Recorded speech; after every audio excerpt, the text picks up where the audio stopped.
নমস্কার, আপনারা দেখছেন তুহিনার হেলদি রান্না। আজ আমি নিয়ে এসেছি তিলের বড়ার একটা সুস্বাদু রেসিপি। আজ আমি রান্না করেছি তিলের বড়ার ঝাল। আমি এই তিলগুলো ভালো করে খোলা ছাড়িয়ে পরিষ্কার করে ধুয়ে শুকনো করে রেখে দিয়েছি।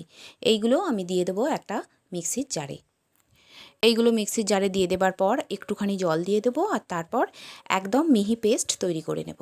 খুব বেশি জল দিলে এটা পাতলা হয়ে যাবে, তাই অল্প একটুখানি জল দিলাম। এবারে আমি এটাকে মিক্সিতে বেটে নেব। এখন আমার এটা বাটা হয়ে গেছে। এবারে এইটাকে একটা জায়গাতে আমি একটা চামচে করে বার করে নিলাম। সমস্ত তিল বাটাটাকে বার করে নেবার পর এতে কয়েকটা জিনিস আমি মিশিয়ে দেব। সবার প্রথমে আমি এতে দিয়ে দিলাম পেঁয়াজ কুচি।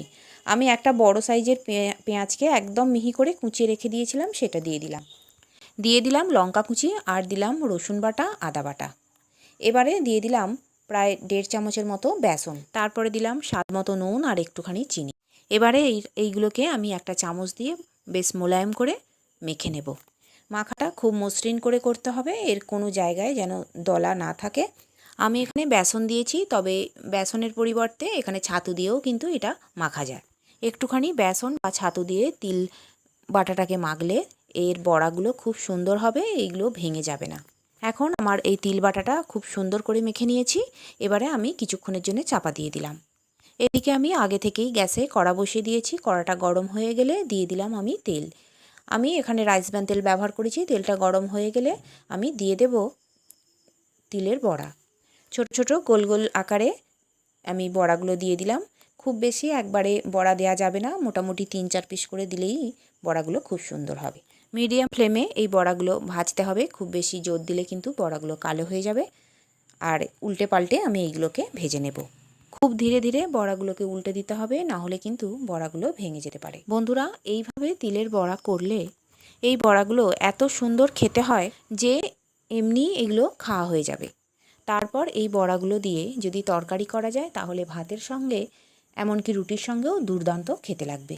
এদিকে আমার প্রথম ব্যাচের বড়াগুলো ভাজা হয়ে গেল। আমি আরও 4টে বড়া এতে দিয়ে দিলাম। এবারে এই বড়াগুলোকে আমি মাঝারি ফ্লেমে ভালো করে ভেজে নেব। আর এক পিঠ একটু ভাজা হয়ে গেলে এটাকে ধীরে ধীরে উল্টে দেব। খুব তাড়াতাড়ি এটাকে উল্টাতে গেলে কিন্তু এটা ভেঙে যেতে পারে, তাই একটু ধীরে ধীরে এগুলো করতে হবে। এখন মোটামুটি আমার এইগুলো ভাজা হয়ে গেছে। এইগুলোকে আমি তুলে নিলাম। আর এইগুলো তুলে নেবার পর আমি বাকি বড়াগুলো দিয়ে দিলাম।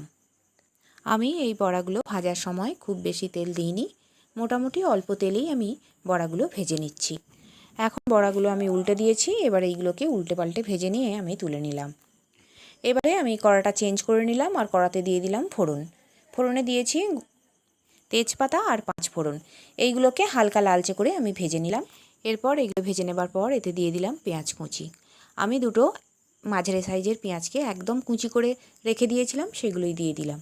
এবারে আমি পেঁয়াজগুলোকে একদম শুকনো কড়ায় তেল ছাড়া ভেজে নেব। এই সময় গ্যাসের ফ্লেমটা লো থাকবে, আর এই সময় লো ফ্লেমে পেঁয়াজগুলোকে অনবরত নাড়াচাড়া করতে হবে। কিছুক্ষণ এইভাবে নাড়াচাড়া করার পর এইগুলোর কালারটা আস্তে আস্তে চেঞ্জ হয়ে যাবে।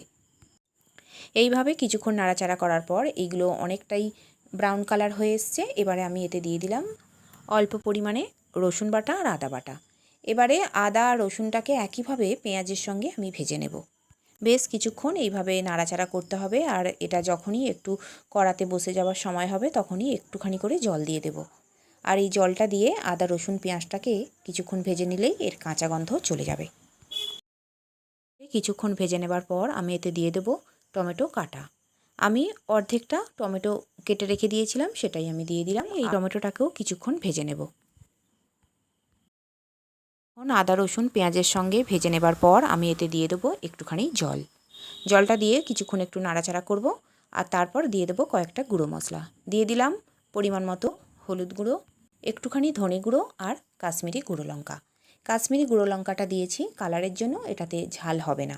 একটুখানি জল দিয়ে সমস্ত মশলাকে আমি কড়াতে ভালো করে কষিয়ে নেব। এই কষানোটা একটু সময় ধরে লো ফ্লেমে ধীরে ধীরে করতে হবে। তেল ছাড়া মশলাকে ঠিক এইভাবে কষিয়ে নিলে মশলা খুব সুন্দর কষানো হয়, আর এতে করে তরকারিও খুব টেস্টি হয়। এখন আমার মশলা মোটামুটি কষানো হয়ে গেছে। এবারে আমি এতে জল দিয়ে দেব।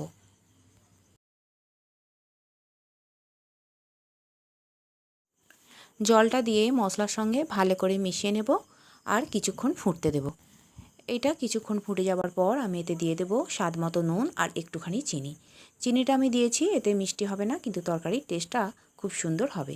এবারে এতে আমি দিয়ে দিলাম সিদ্ধ করে রাখা লম্বা করে কাটা আলুগুলো একটুখানি মশলার সঙ্গে ফুটে যাওয়ার পর আমি বড়াগুলো ওর ওপরে দিয়ে দেব।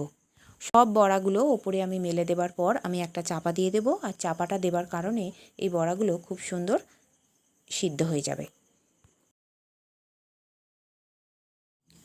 এখন বড়াগুলো সব দেয়া হয়ে গেছে, এবার আমি চাপাটা দিয়ে দিলাম, আর মোটামুটি মিনিট 5 পর আমি চাপাটা খুলে নেব।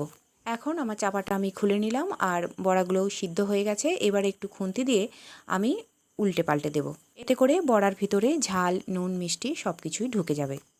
এইভাবে কয়েক সেকেন্ড নাড়াচাড়া করার পর এইগুলো কিছুক্ষণ আমি রান্না হতে দেব।